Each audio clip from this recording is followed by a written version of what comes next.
Pomursko društvo za kakovost je organiziralo in pripravilo v prostorih Zavarovalnice Triglav v Murski Soboti 31-letno konferenco z naslovom Inovativne tehnologije in materiali ter tudi podelila zlati znak kakovosti 2025.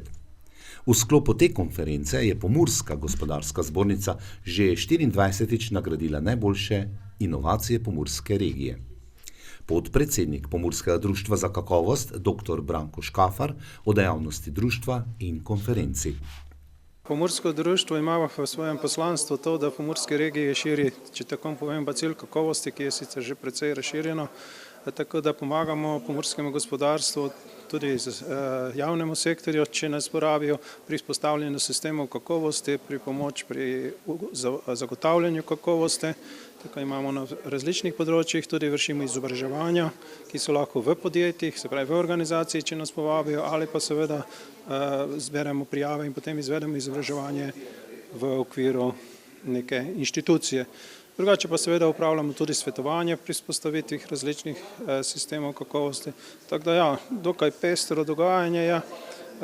Konferenca sama je pa nekje pika na i letna, kjer nekje potem svojo prepoznavnost, svoje delo nekako tudi izpostavljamo. Zdaj kaj posebnega novega ne bodo, se bodo drugi nagrajenci, če tako povem, da drugače je konferenca v smislu vedno, da imamo vodne govore naših seveda vabljenih gostov, potem imamo podelitve nagrade Pomurskega društva za kakovost, v okviru konference je tudi vedno podelitev nagrad za inovacije Pomurske gospodarske zbornice, to imamo združeno potem in po odmoru glavnem pa potem sledijo strokovni referati, ki so dejansko povezani s tem, kar ste vi povedali z naslovom konference, to je inovativno znanost, novi materiale, ki so ključni in tehnologije.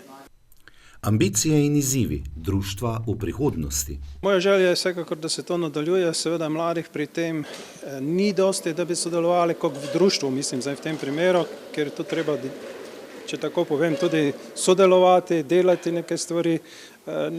Iščemo mlade, tudi danes bomo imeli enega, ki bo prišel na razgovor, tako da iščemo mlade, ker ti, ki smo delali že skoraj 30 let, smo pa že pred tem, da bomo počasi nehali. Uvodni nagovor na konferenci na temo digitalizacija kontrole kakovosti, primeri iz prakse, je navzočim namenila magistra Maja Brelih-Lotrič iz podjetja Lotrič Meroslovje d.o.o. ter ob robu dogodka povedala. Sama digitalizacija procesov se je začela okrog leta 2012, medtem ko postopkov, ki jih izvajamo sedaj ročno, pa želimo seveda tudi mi digitalizirati, tako pri strankah kot znotraj podjetja. Tako da postopoma preverjamo, kaj deluje najbolje, predvsem pa, da ne zaupamo 100% sistemom, ker človeški dotik na koncu je lahko tudi odločilen, ker mi imamo znanje, informacije, pa tudi izkušnje, ki jih mogoče umetna inteligenca na tej točki še nima. Predvsem pa tisti, ki nagovarjajo kakovost, da predstavimo neke prakse digitalizacije postopkov kakovosti v proizvodnjah. Naša storitev je potrditev kakovosti meritev, tako da bomo še veliko let lahko na tak način sodelovali in na konferenci in v rednem poslovanju. Digitalizacija, kot omenjeno, je eno, da ji ne zaupamo prehitro, izzivi pa veliko število podatkov, nenehno pritiskanje k čim manj izmeta, to so kar realni izzivi. Pomursko društvo za kakovost je na konferenci podelilo priznanja Špica za najrisbo otrok v predšolski vzgoji, za najspis za osnovnošolce ter najposlovni načrt za srednjošolce. Letošnji dobitnik največjega priznanja Pomurskega društva za kakovost, zlati znak kakovosti Zlati Q, je dobilo podjetje Lek, farmacevtska družba d.d., poslovna enota proizvodnja Lendava.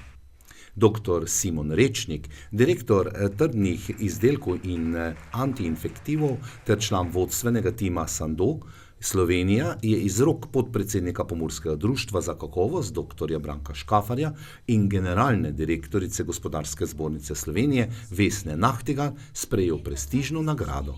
Ob tem pa izjavil. Najprej bi rad izrazil eno veliko veselje in počaščenost, da nas je Pomursko društvo za kakovost in Pomurska gospodarska zbornica prepoznalo delo vseh naših sodelavcev, 900 in številka bo rasla še naprej, ki prispevajo k temu, da je ta zgodba o uspehu že prerasla, že davno prerasla in prerašča še vedno bolj meje ne samo Pomurja, ne samo države, ampak je torej globalno uspešna zgodba razvoja, ki raste iz poguma, raste iz inovativnosti, ki smo mu priča danes na tej podelitvi in predvsem raste iz povezovanja. Med 5 zlatimi priznanji za inovacije, ki jih je podelila Pomurska gospodarska zbornica, eno prejela ekipa iz farmacevtske družbe Lek in o tem več dr. Simon Rečnik.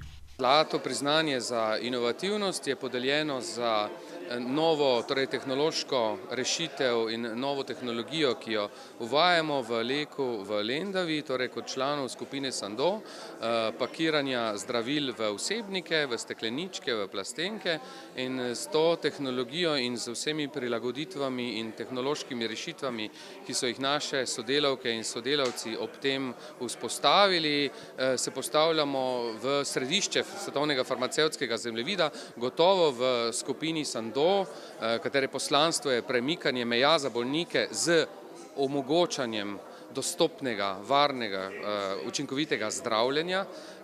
Prav gotovo to mesto, ki je bilo že do zdaj zelo izpostavljeno, postavljamo še višje. Veste, da je danes bitka za talente tista najtežja, ravno zato pa se Lek in Sandoz v Sloveniji izrazito prizadeva za povezovanje vseh deležnikov v tem okolju, da ustvarjamo razmere, kjer se bodo naši mladi odločali za poklice prihodnosti, da ustvarjamo delovna mesta, vrhunska delovna mesta, da bodo ostali doma ali se vračali domov in to je tisti edini porok, če bomo vsi skupaj še močneje, še bolj povezano, še bolj pogumno v Sloveniji delali v ta namen, nam bo uspelo. Vsako priznanje za inovacije je priznanje delu, trudu, dviguje kakovost ter zavedanje, da edino razvoj in inovativnost peljeta v uspešnejšo prihodnost, kar z drugimi besedami pomeni biti odličen, biti svetovno konkurenčen.